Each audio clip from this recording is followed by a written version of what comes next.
Tuesday, where your local real estate team, the Newton Group, discusses the Midlands area real estate market and common issues, providing quick solutions, creative ideas, as well as tips for investors, home buyers, and homeowners. Hey, it's Key Hill, your favorite local real estate agent with Coldwell Banker and the Newton Group, and welcome to Time to Talk Tuesdays. Topic of discussion for today is going to be HOAs or homeowners association. Now, some of us hate them, some of us love the idea of having an HOA or living in an HOA community. Today, I'm going to discuss a few of the reasons why. So first of all, it's important to understand that all HOAs are not the same. They all differ from community to community. The billing, amenities, all of those things may change. So you would have to know in your specific community what the rules and the guidelines are. I'm going to go ahead and tell you some of the benefits.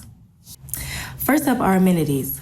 Many HOA communities have or feature parks, pools, playgrounds, barbecue pits, green areas or common areas, etc. And these amenities are maintained by the HOA. So if you live in a community that has some of these features, then you have easy access to them right in your very own neighborhood. Which brings me to number 2. So if you live in a community, you have easy access to them, but not only do you have easy access to them, but because they are maintained by the HOA, they are pretty well maintained. So you have overseeded, manicured lawns and common areas. Usually pools and parks and playgrounds are going to be super clean, freshly painted, walls, things of that nature. Everything is going to be clean. So it's always easy for you and your family to come and enjoy them without having to do anything. Okay, so the number 1 benefit for me would be maintaining the property value. So when you drive down the street in a community that has an HOA, typically you're going to know it. You see the difference, you feel the difference. Because the homeowners have deed restrictions, homes and common areas are pretty well maintained. Things are going to be well kept. And in a well kept subdivision or, in these areas where you have an HOA, people, when they drive down the street, when they're looking for homes, they're going to want to live there because they see how well everything is maintained. It makes you feel like when you're inviting someone, you won't be ashamed to have them come into your neighborhood. It's beautiful. Everything is well kept. People are going to want to live here. Buyers want to live in the neighborhoods like these, the ones where the homes are not falling apart. They want the neighborhoods that are well lit, where they feel safe to walk their dog at night. They want the playgrounds to be close by. If they have small children, they can go and enjoy themselves in walking distance. These are the types of things that make your home or your neighborhood desirable all year round. So to basically wrap up the benefits in a nutshell, 1, you got easy access to amenities and walking distance in your neighborhood. 2, all of those things that you have easy access to are maintained, well kept, pretty much easy for you to just enjoy. You don't have to do anything about them. 3, all of those things that are available to you and maintained by the HOA make your neighborhood desirable, which makes your property value, will increase your chances of your property value going up, all because prospecting buyers want to live there. Okay, so now we're going to talk about the downsides or the negative things that people don't like about having an HOA or living in an HOA community. So number 1 is going to be rules and regulations.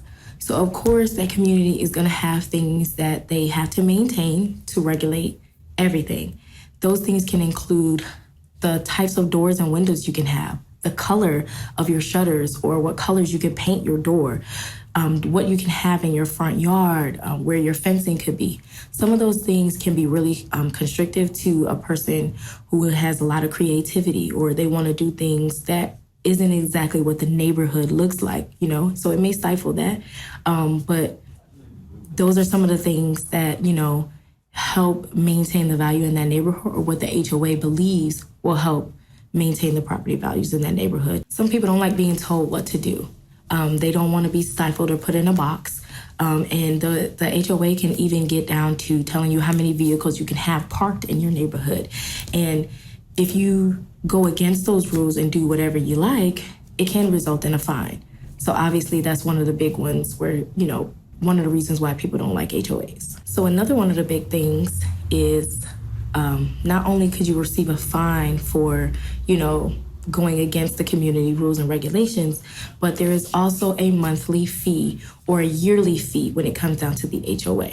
So in order to have these amenities that are being maintained, lighting, et cetera, there's a fee for that. All HOAs don't pay them the same. You may pay them monthly, you may pay them twice a year, but at the end of the day, when you purchase your home, you're going to know what the cost is for the year up front. They will tell you how to make what are the payment schedules, how you make those payments, if you're being in person, if you can pay online. But a lot of people just, before they even realize what value it brings, they automatically see a number amount and they say, I don't want to live in an HOA. It's costing me extra. Why do I have to pay extra? Those are the things why. Those are some of the reasons why you're paying for this service. So it is super, super serious. You don't want to have such an investment that you've gained into your family and then you can lose it to you not paying an HOA fees. It's that big of a deal. So if you don't pay those fees, these law firms can come after you on behalf of the HOA and you lose your home all because of a monthly fee that actually benefits you. So obviously you want to do your research and see what the HOA is in the neighborhood that you're seeking, or find out what the repercussions are for your state in the event that you feel like the HOA is not doing what it needs to or what have you. You want to know your risks before anything serious happens to your home. Okay, so in conclusion, some of the downsides to living in an HOA community are the rules and regulations that are mapped out in your CC&Rs, which is covenant conditions and restrictions. Those things you have to adhere to, or if you do not adhere to them, then it could result in a fine.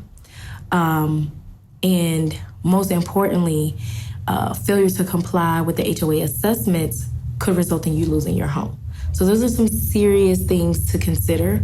But yeah, so again, some of us love them, some of us don't. We heard the benefits and we've heard the reasons why people would object to have living in an HOA community. The choice is definitely up to you. Do your research. Thank you so much for watching. If you have any other questions, definitely reach out to me. I will explain anything that I didn't further explain in this video concerning HOAs. As always, thank you so much for watching.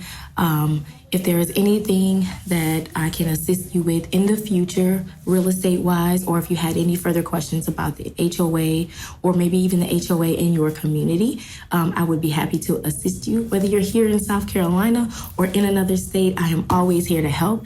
You can reach out to me by telephone, email. I'll link them both in the description box. You guys can reach out to me on Facebook. I'm out here. It's never too late. It's never too early. I'll always be here to help. 803-467-9354. You guys stay safe out there. This episode of Time to Talk Tuesday was brought to you by the Newton Group at Coldwell Banker, where nothing works until they do. Look for episodes every Tuesday where the Newton Group discusses home buyer and seller money-saving tips and ideas, along with the Midlands area real estate market conditions. If you would like to reach out to them, they can be reached online and on land at area code 803-608-2597. So until next time, here's wishing you all fair winds, following seas, and gentle tides.